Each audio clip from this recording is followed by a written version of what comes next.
Welcome to the Design Thinking Impact Conference.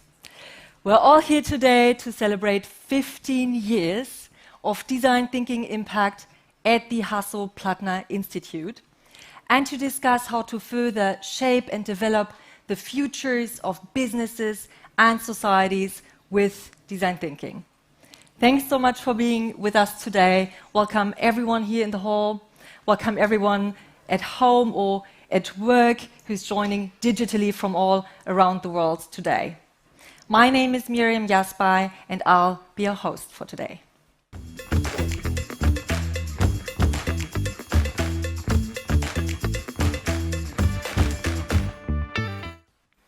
Since its opening in 2007, the HPI School of Design Thinking has enabled more than 3,000 students worldwide to gain an innovative mindset and to create user-centered solutions with impact.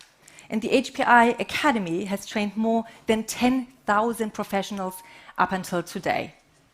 None of this would have been possible without Hasso Plattner, who many of you may know as the founder of SAP and obviously as the founder of the Hasso Plattner Institute. I'm very pleased that we have a representative of the Hasso Plattner Foundation with us today.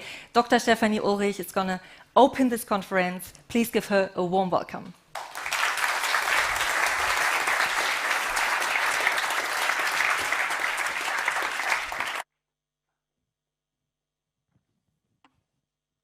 Hello, and thank you. So, 15 years ago, nobody would have had the idea of combining computer science education and research with design thinking. Moreover, a design thinking hub in the beautiful city of Potsdam, not what anyone would have thought or predicted for the city of Potsdam all those years ago. I guess if anyone would have thought design thinking were to make it to Germany, all our bets would have been on Berlin. Today, however, the first association with the HPI for many is in fact the D-School. Design thinking has made the HPI unique. Now, how did that happen? Our founder, Hasso Plattner, stumbled across an article about the importance of design thinking whilst preparing a speech for his annual conference at SAP Sapphire. He recognized the relevance of design thinking as a catalyst in the value chain immediately. Design thinking offers the methodological tools for creative solutions and innovations of every human, every process, every organization. With his words, quite simply, design thinking is based on common sense. To him, it was evident that design thinking offers the opportunity to accelerate or skip lengthy processes and procedures and to bring together the various competencies of a company in terms of user orientation. In a way, I assumed he wished for SAP to act a little more like a startup again. Hence, he brought the article with him to his speech, presented it, and rumor has it, Stanford got wind of it, and very little later, his involvement at the Stanford D-School started a year later, I think. But it didn't take long, and he brought design thinking to his university, HPI in Potsdam. It started off in very simple office facilities. But since then, the D-School alone, and that's not including the executive education, has touched the lives of over 3,000 students. And our ambitions don't stop here now in Potsdam.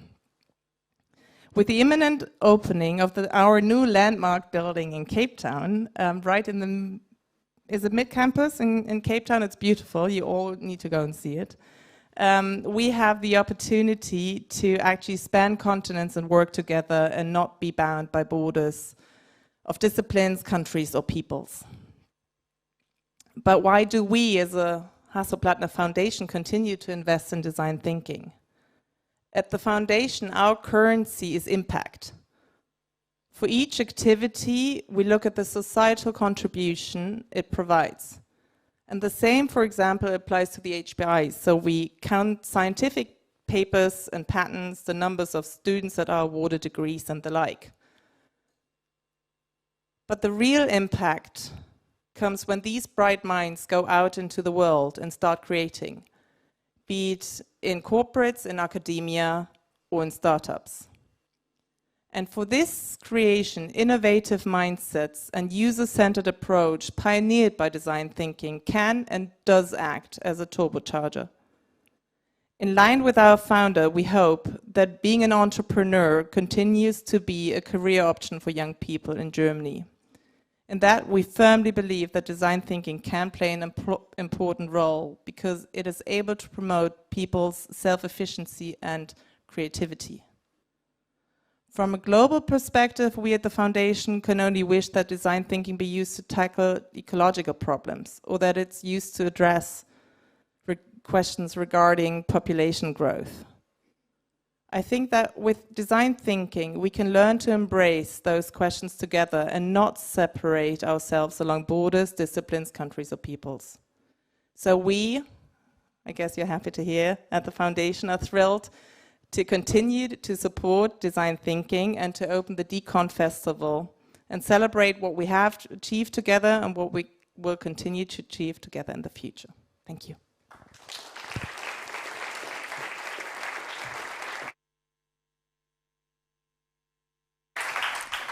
Thanks so much, Stefanie Ullrich, for the warm welcome and the opening of our conference, and just for being here as well. We'll now continue with our welcoming panel, and you'll gain insights into what design thinking impact actually means to 4 of our key actors at the Hasso Plattner Institute. And I'd now like to welcome on stage Professor Dr. Christoph Meinel, who is the CEO and the Institute Director of the Hasso Plattner Institute, as well as one of the program directors of the HPI Stanford Design Thinking Research Program. Please come on up.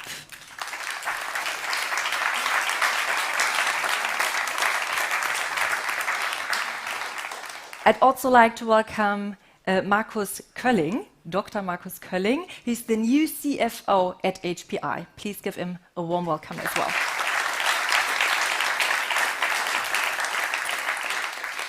Dr. Claudia Nicolai, who's of course the academic director of the D-School.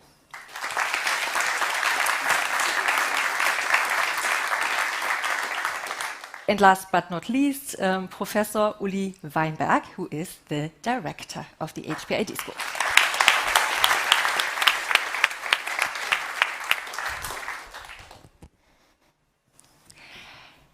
Please feel free to grab a glass of water if you feel thirsty. First question goes to you, Markus Kölling. So you are quite new at HPI. You just joined in May 2021, I believe. So as a newcomer at HPI, what does design thinking mean to you? And what do you think is its impact in general? First of all, I have to say it's great to be here. It's really a great place to work here in Potsdam, and we have great people. And thank you so much for making this all possible. So especially Uli and Claudia. Thank you. And design thinking means for me a lot. It's really great, and I think we need so much more of design thinking, and we need so much more people like you, especially when we think in Europe. There is so much need for transformation. We desperately need transformation. We need transformation in politics, in the public sector, and organizations. And just let me give you 2 examples. First of all, we use design thinking here in our institute ourselves, and we see how successful we are, and we build up this place here. This is a place of design thinking and entrepreneurship, and we will continue to build this. The second thing, and that's a very personal impression, I think when I look at schools, I think it's still the same thing like 30 years ago.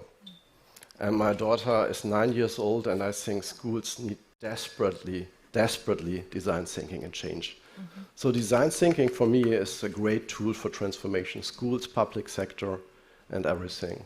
And I could say so much more, but maybe just some more questions to the others first. Okay, great. Thanks. Christoph, Meinel, next question goes to you. So for all of us who have experienced the School of Design Thinking, by the way, short form D-School, for those of you who might be wondering what the D-School is or whether it's something else, it's the same, just in a short form. So for all of us who have experienced the D-School, whether it was as a student or as a collaborator or program partner, it's quite hard to imagine that there was ever an HPI without a D-School. But you have indeed experienced that time. You have been founding dean of the digital engineering faculty at HPI, and you know how it was before the D-School was established. So what has changed since its establishment, and what is, in your perspective, its impact at HPI? At first, allow me, please, to give my birthday greetings. Happy birthday to this 15 years. Big thanks to the foundation who helped us and allowed us, to Hasso Plattner, who allowed us to do this. Big thanks to all the people which run the D-School. And here I have to mention first Uli Weinberg. You remember 16 years ago, or 50.5 years ago, Hasso gave a call and said, we need an HPI D-School. I said, it's wonderful. But who should run this? How it's organized, how we get people that can run this. And the IT professors in HPI in that time, they learned design thinking, but there was no design thinking profi. I think there was no profi at all in Germany. And we know us for a while, from other perspective, Uli was in the movie university 10 minutes ago, and he was in digital topics there, and he was in that time just disappointed because the movie university decided digitalization has no future, is no important. Well. And so I say, okay, what do you think about the D-School? D-School, you can also say, yeah. And then you were willing to give up your I think it was a sabbatical in China, and saying, okay, I go to Stanford, to California, and then we said, but in September, when the new study year starts, we should start with it. Your question was, what has changed? The HPI became much more colorful, much more diverse. We have a lot of women here. Usually, as an IT institute, we have difficulties to attract women. But we are working on it. We're working for many years very hard on this.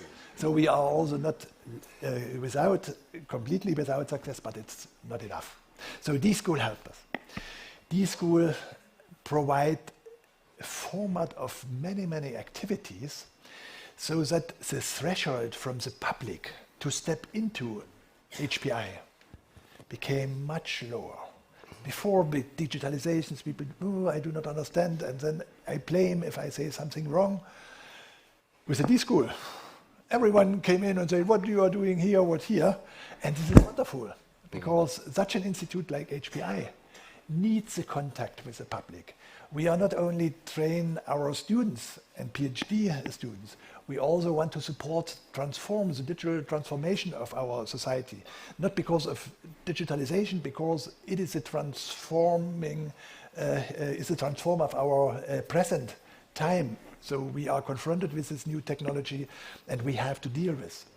And also for the design thinking, for the IT activities, design thinking can help very much to better understand what the people are needing. I tell one example. We have, when the Corona came, the task to develop a school cloud. And of course, one can go and take the designer, the developer, and say, we create something with. But definitely it will not work. What is needed, an interaction between the pupils in the school, between the teachers, to get what they like to have, what they need for their work. And design thinking, and the D-School as an institution, provides the means to facilitate this exchange. So HPI changed a lot. it was a wonderful change. So I'm very happy that I could experience this. And great thanks to the D-School, to all the people, but also to the partners that gave their projects, because it needs trust. If you go with your project and say, oh, can you help us to do this? You have to first explain that you are not able to do it alone. And then you have to trust that in the exchange with these people from the D-School and in a broader sense with from HPI, we can do this. So thanks to all. Claudia is running the teaching work in a very structured way. So what was this? 3,000 students? 3,000 students went through the D-School, a wonderful resume. And maybe just to say it briefly, design thinking is part of our DNA.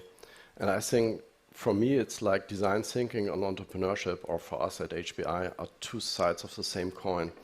And we will all welcome you back in 5 or 10 years, and you will see we will do much more on this. And this is really the great thing. Come back, and then we celebrate the 15 years e-school birthday. Or D&E school. Great, thanks. Uli, you are next. We've heard a lot already about how you came to the D-School. So you founded or co-founded it in 2007, and you've inspired a broad audience worldwide with your visions on the future of education and the future of work since. But some of us still remember, not me, because I wasn't there, I joined later, but some others can still remember that at the beginning you have said that if you still exist 20 years from now, like back then, yes, the D-School, not you, if the D-School still exists, or the work you do, 20 years from now, then you've done something wrong. So now I'd be keen to hear, what did you mean by that? And do you still think that? And how does that relate to design thinking impact, if at all? Yeah, that's true. Actually, I think it was at the final presentation in 2008, 2007, we didn't do a starting ceremony because Hasso Plattner, he was not sure if design thinking would work in Germany. So he was saying, we don't celebrate the beginning, let's celebrate if there is 1 year successful over. If it's not successful over, we just close the thing and no one knows about it. Really, that was our deal. But it was actually successful at the end. And we had a great celebration with a nice tent at the villa, very close to here. And actually, I'm really happy that Andrea Zengel, one of our project partners at that time, first year, she just showed up, coming from France, especially to be here. So thanks for being here.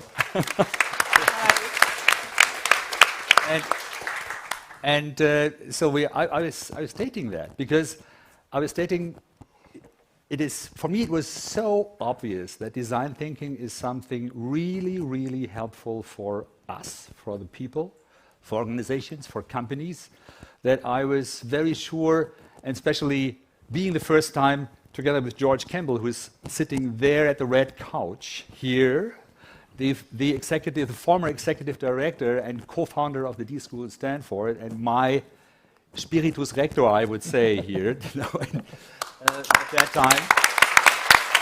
And being at your place first time, the first 2 days or so, I was running through the thing, and it was like I had the feeling, wow, they're doing great stuff, and it feels so right. That feels so better than the education system I had seen so far. And I was actually teaching at a film school, at a creative school for years. I was there for 13 years as a professor. And I thought I had seen creativity, life going on, and also teamwork, but experiencing what was happening there at the D-School, which was at a very early stage. There was still 60 students or so, and experimenting. But my gut feeling was, this is it. This is the way how education should work in the future. So, and my statement at the end of the year was, I was very sure that every school will use design thinking in the future for project work. Every university will use design thinking. And every company will use design thinking to renovate their old structures. And yes, part of that happened.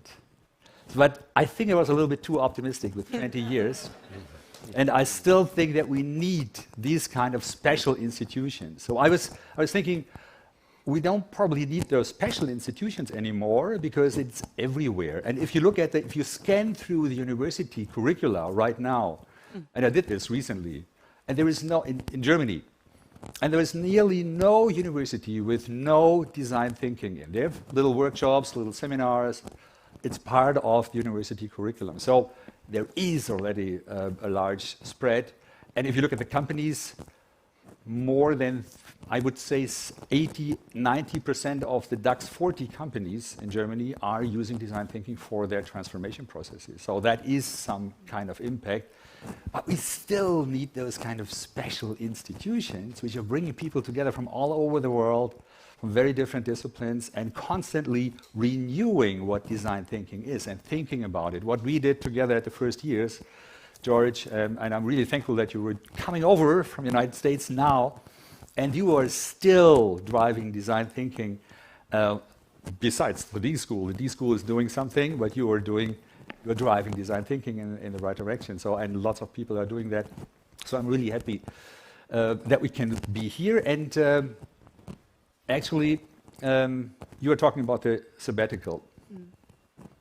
I tried to have a sabbatical 13 years at the film school, but it was so interesting to work there with all the students and do new stuff that I never achieved to have a sabbatical. And then I got the chance to have the sabbatical, go to China, and then I got the call from HPI here if I would like to be interested to start the D-School. And yes, I did that, and I did the right thing, for sure. So I never had any second in my life where saying I should have done the other thing, because later,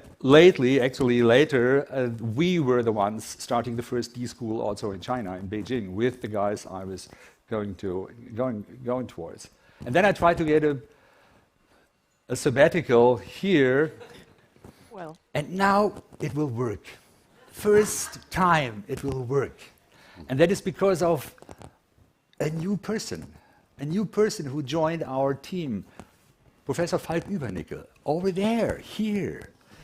We got the chance to get him from St. Gallen. He was driving design thinking in St. Gallen, University St. Gallen, very famous. And so we made sure, Christoph Meinel actually, and some other colleagues made sure that we get the person from St. Gallen, the design thinking driver, here on board. And since 2 years now, 2.5 years now, he's working at the HPI as a professor for design thinking and innovation research. His office is here in that building. His PhD candidates are here. And since you are here and also now continuing the work at the D-School, I can take a sabbatical next year. This is my official application for the sabbatical. Thank you.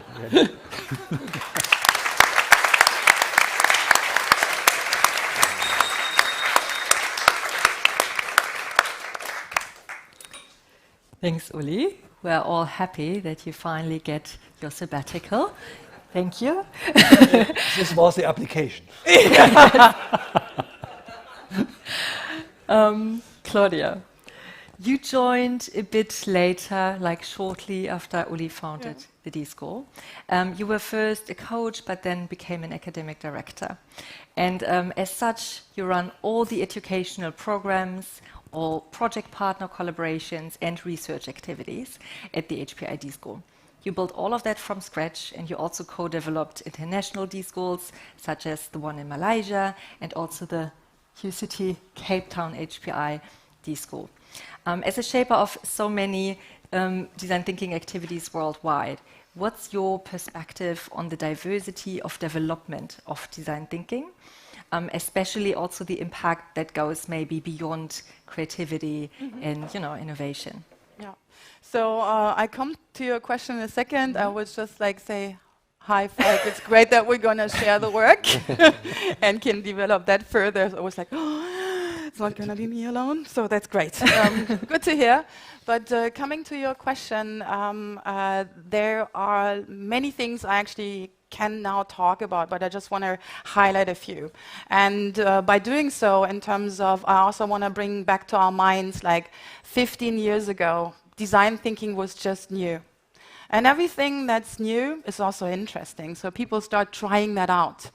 And we have to really be aware of that at this point in time, it was something designers brought into the life, and I have a business background, I have a PhD in business, into the management sphere. And it was more or less to be able to develop better and maybe also in a more effective, efficient way, better products and services. This was it in terms of what design thinking was 15 years ago. It was a great spark. There's also the first article I ever read about design thinking is actually also, I have that in the title, Spark Innovation Through Design. You don't have to read it, but just like have that.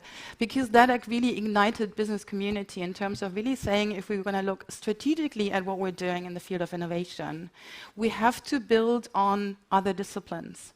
We cannot just be there as managers, as people with a business background, and even broken down in smaller silos of knowing production theories, etc., etc. We have to broaden up and we have to open specifically the strategic vision, the strategizing as a process to other disciplines. So I think that for me, first of all, was the spark. And that was also something I took on here. So saying, if we have that toolbox, it's not only about enriching it from other disciplines, but really bringing it to the next level, because we're not just thinking, Christoph Meinel mentioned that, about like how can we actually design better products and services, how can we create companies with a purpose? And that also leads us at the end to values. And in between there is a lot of stuff that also, Markus, I think you mentioned in terms of you want to ignite people to become more entrepreneurial. So that also doesn't have to do anything, first of all, with being good at a product in terms of designing it. You have to be able to work with other people. So therefore, that component of teamwork, leading also to collaboration, maybe even to shared leadership, has become, for me, very prominent as one of the streams of development. And then the other thing, as I said, is like also like bringing it to those spheres of transformation. So design thinking is no longer something that you can apply to problems you see outside your own organization, to how to interact with your customers. It's no longer just a user-centered process, it's a human-centered process. And human beings can be also your employees, your founding team members, pupils at schools. And with that, we started then also to kind of not only enrich the toolbox, but also bringing in other stuff that is not, this is beyond post-it stabilos in the old times. Now, digital whiteboards, there are actually still Post-its on there, right? So and you have a pen to write on, but it's only digitally. But really like bringing that to the next level also in terms of tools so that this really becomes a mindset and also a mind shift toward change. And that's what we, are trying to do here, but also trying to do with others. And you already did mention all the other cultural contexts that we were able to also, I also had the chance to be at the D-School in Stanford when George was still there to see that actually culture matters a lot. So you really also have to create something that is unique in your context. And same also with South Africa. It means something completely different to create that spot, that network within that different local culture. Because here we are in Europe, this is a Western culture. We're moving to the Global South, and I think the Global South also has some really like critical points in terms of just like importing global North wisdom. And this is something really what we also wanted to bring into these networks in terms of how can we develop them further. So I hope I have answered your question. Yes. Thanks, Claudia. Yeah, so many interesting milestones and history and stories that you all have. We still have a bit of time. Can I add one? Yes, So the please, reason why I'm please. here, because Uli was mentioning it, the first time me being here at the HPI visiting was actually the final day of the first year with this amazing presentation that Uli was referring to. No? The first 2007 you started, and then in summer 2008 you had this celebration, and I was like, wow. Not that the presentations were great, but really, a few, as you already heard, are still amongst us in terms of those ideas and so on.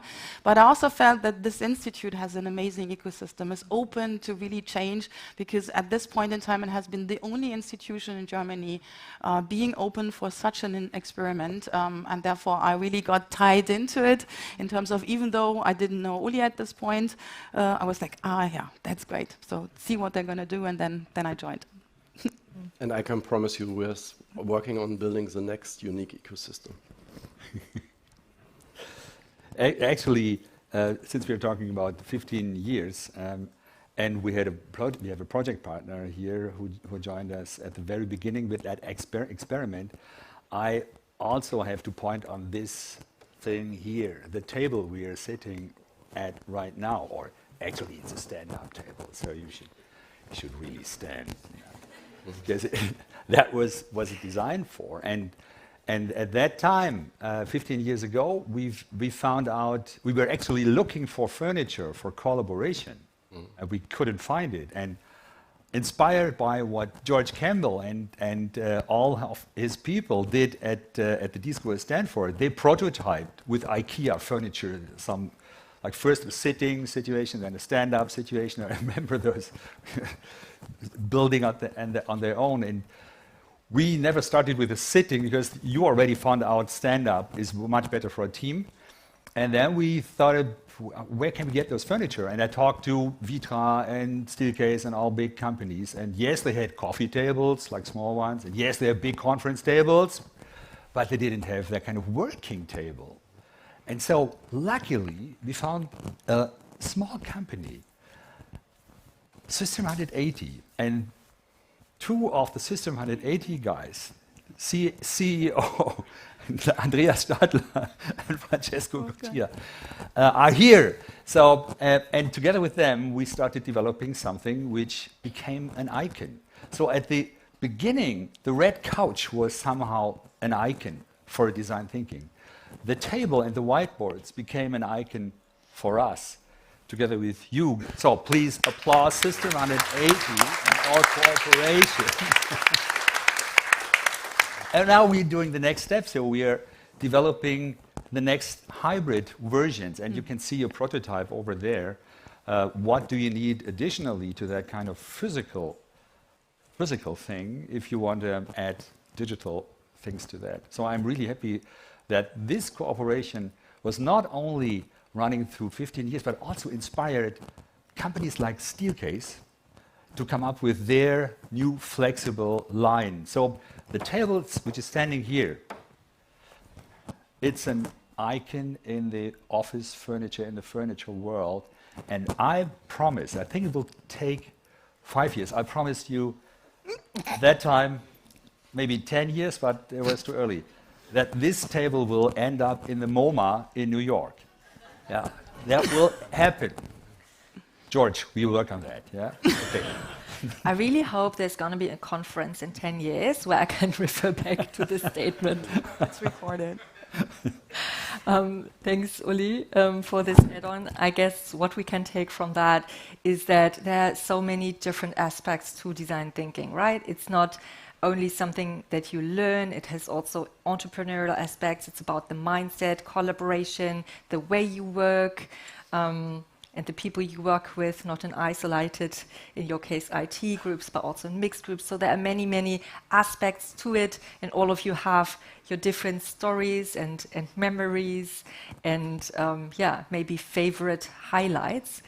And as we still have a bit of time, I will open for questions, but also maybe you four could think a second about what were your highlights in terms of impact, because I think this is a very inspiring round here. You have so much history. We are celebrating 15 years. So maybe there are just some moments in time. It could be, you know, very important for everyone, or something very small that just you experienced where you say, this was a moment where I realized, wow, design thinking has such a gigantic impact and it's such a crucial approach. Think about it for a second. In the meantime, I'll open up for the audience. Also looking into your direction. I don't want to put you on the spot, but I'd be so keen to hear how it was in the very early days. So if you want to share anything, feel free.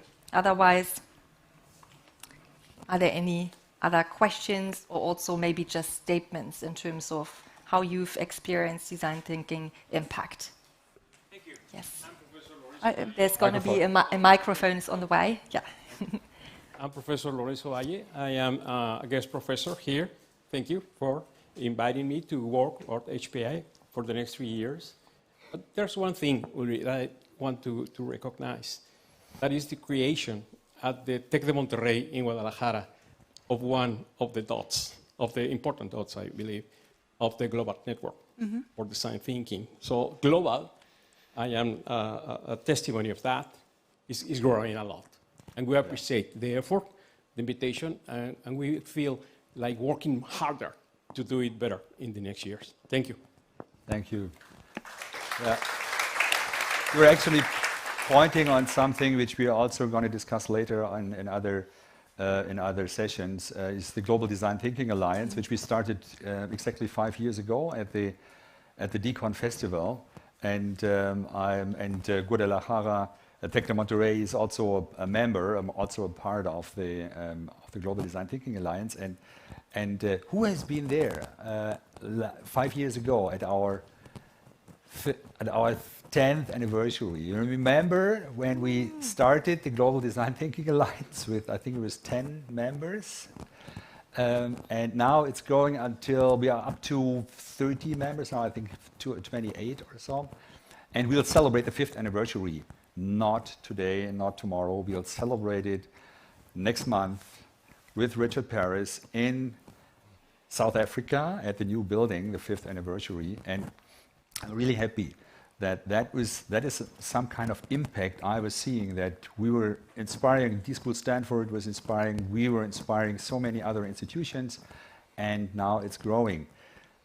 David Kelly, your good friend and your co-developer of design thinking at that time, about 20 years ago, he told me once, you know, there is this global network of B schools, all the business schools, and his dream was there is a global network of D schools, and it should be larger than the B school network. So we're working on that. Great. Thanks for the question. Are there any other questions or statements? Yes. Thank you for the presentations and discussion. I'm Joanne Halpern from the Hasso Plattner Institute in New York. And we recently did, we had our startups from HPI, or startup alumni, have interviews with high school kids from the United States. And almost all of them said that the impact on the greatest impact on their startups was the design thinking experience that they had here. So maybe you could talk a little bit about that, or about the startup landscape and design thinking.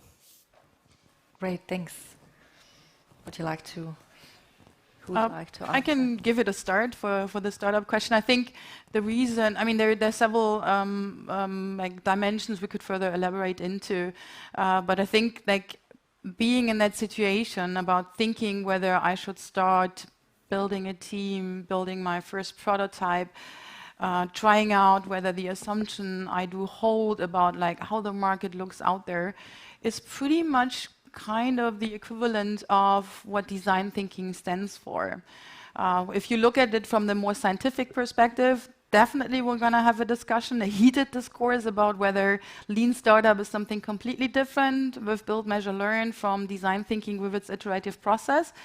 But at the end, I think it doesn't matter, because that's actually where those commonalities comes into play. Within a design thinking team, you typically not, like from the beginning, will focus on, I want to build a team to succeed out there in the marketplace. but you build a team anyhow. So these team dynamics that you're going to go through, no matter if it's in our program or at the e-school, I'm looking to Frank Pavlicek now, even though he's like hidden a bit behind our moderator, it's kind of the same. So it's a bit more like the context is different, but you also try things out. So therefore, lots of the tools that we have been developing under the umbrella of design thinking could be easily transferred into startups, in terms of that they're also going to use them. And for me, what I quite often even see even if you have this build, measure, learn approach in startups, that specifically young startups and specifically within the, I would say, rather formalized funding structure that's, for example, offered on the national level. I don't want to blame anybody in terms of that, but lots of programs are not supposed to really try it out. Launch your first beta version, the earlier the better, so that you can learn from it and build an even better product solution. So therefore, I think also we can still infuse a lot from that thinking into how we can also enrich the ecosystem. So it's not about getting your market plan, your business plan ready for the launch in 2 years, but already do this in the first 2 months. And lots of funding programs that are offered on a national level prevent you from doing so. Once you do it, you lose your funding. So therefore, within this ecosystem, there's a lot that could be still done. Plus, what we also do in design thinking, we bring teams together. So it's the teams of teams. And I think there we already see it a bit in startup boot camps, but we need more of learning between startup teams. It's not about you made this mistake and I'll tell you about it so you don't do it, but it's also enriching kind of already that community of creating a network of not only like-minded people, but people with whom you actually can further grow. So therefore, I think specifically in that field, we can bring in a lot. Plus, also last point from my side is, with design thinking, we not just necessarily look at the business idea at its core. We also look at what will the organization be standing for. So what are our values? What is our purpose? And that's something on the individual and team level that we kind of bring in from that perspective. Maybe adding to that, also from this kind of historical perspective, when I remember very well how surprised we were at the first years when we saw that that we had so many startups falling out of our program, even if we didn't talk about entrepreneurship at all. There was no slide talking about entrepreneurship and build a company, or so we never encourage people, but the situation which we have built, constructed there, little team, diverse teams, cooperating intensively for a certain period of time, working on a certain topic, made a lot of people really aware that there is an entrepreneurial something in their mind which was not discovered before, but they can have that. And then we had the first startups starting, and I remember very well, is Monika Frech here? Not yet. They started up the Dark Horse. We had 40 students at that time, and 30 of the alumni at the end of the year, they were saying, we start a company, a startup, with 30 people, 30. And I was, as an old fart, I was thinking, are you stupid? 30 people, a startup, that will fail immediately after five months or so. Sasha? There's one of the co-founders. There's one of the co-founders. Sasha. Just spotted you. So, and you remember that I told you, you'll fail. There's no chance with 30 people. But I completely underestimated what happened to those people in terms of trust, in terms of collaboration power, in terms of new mindset, and your company is still up and running, and you are more than 30 people now, and you made a lot of money in the meantime, and you inspired a lot of people. You created several books, and you are writing specially also a book about. I remember very well that Thank God It's Monday was the title of your first book, because you're describing this kind of mindset which kept you together. And that was the mindset which was kind of, which we didn't generate. It was experienced here at the D-School. And then we saw more and more of those companies falling out. And then we were actually desperately asking for something like the E-School. And now with Frank Pavlicek, it's there. It took a while, and now we can construct really an ecosystem which helps the startups just by accident falling out of the D-School program are nurtured now, and the others from the HPI in general as well, are nurtured with the E-School, with the entrepreneurship school, which is located here. And Frank, get up so that all people know you.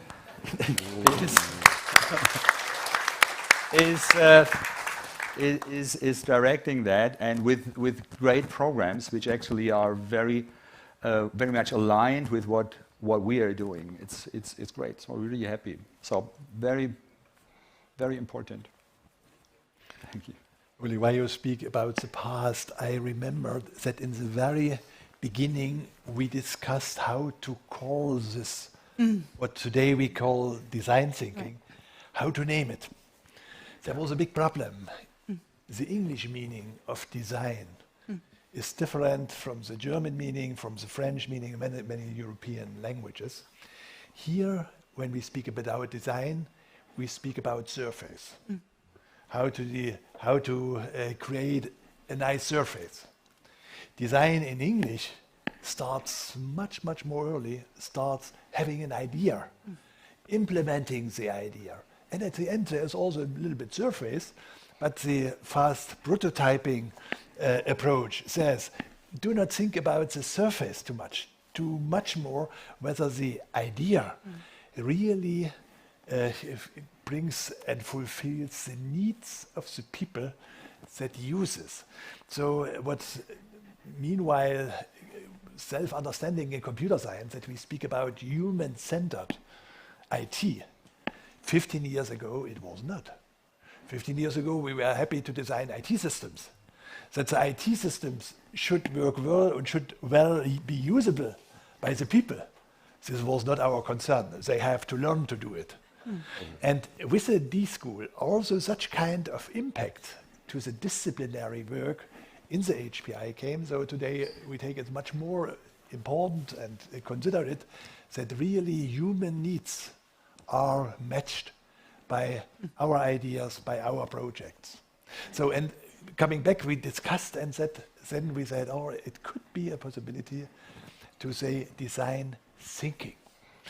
It's also English, so for using it in German, but it makes a difference between the design and what we are doing, because in Potsdam there was a design institute. At the universities there were design institutes, there were a lot of companies, and we would give the message, we are not a new competitor to you. We're doing something completely different, which is much more holistic than only to develop techniques and teach techniques to design objects or things. So design thinking today, everyone speaks about. It was a creation. When we made the invitation for the first round of students, we had a long discussion how we can call it. And then we came up with this design thinking. We tried to do German translations of that also, but that didn't really work. Erfinderisches Entwickeln. Erfinderisches Entwickeln. I remember that one. There were other proposals in this way. How easy to pronounce. Not going. So if nothing else, I guess all of you will take away from this panel, design thinking was originally thought of as erfinderisches Entwickeln in its early days. I'm also sure this is a story no one else knows, because I've never heard it so far. Thank you so much for that. I guess design thinking is not so easy to describe because it has like many facets, many purposes. It's simple yet complex, and it has very direct but also many indirect impacts, such as suddenly people founding companies, which wasn't really intention at the first early days, but then it just happened. So I'm looking forward to continuing the conversation about the impact and having many speakers here also giving concrete examples and insights, either from a research perspective or also from a business perspective as well. We won't have time for the highlights now, but maybe it will just happen throughout the next days. If you had already a story in mind, maybe you can sneak it in another panel.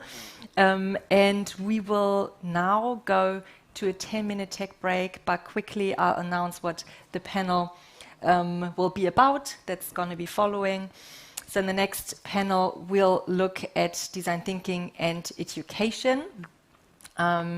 And you've already heard here and there that there is a very strong connection between these two topics. We've talked about design thinking in education in schools. You've mentioned the Schulcloud. So HPI has actually a long tradition in connecting these two areas and taken many initiatives to create and sustain that, such as Schulcloud, but also Open HPI. Open HPI, there's a lot of design thinking materials and, workshops and material, so please have a look to this online platform. Best is to do it in person, but not every time is a chance, and so there are a lot of material which is valuable. Thanks. Yes, so we'll have a whole panel on that. Looking forward to seeing you again there. And 10-minute tech break, as I said, so we'll meet back here at 2 p.m.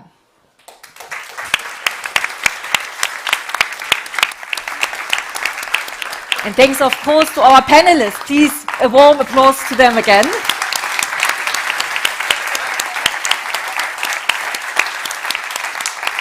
Thank you.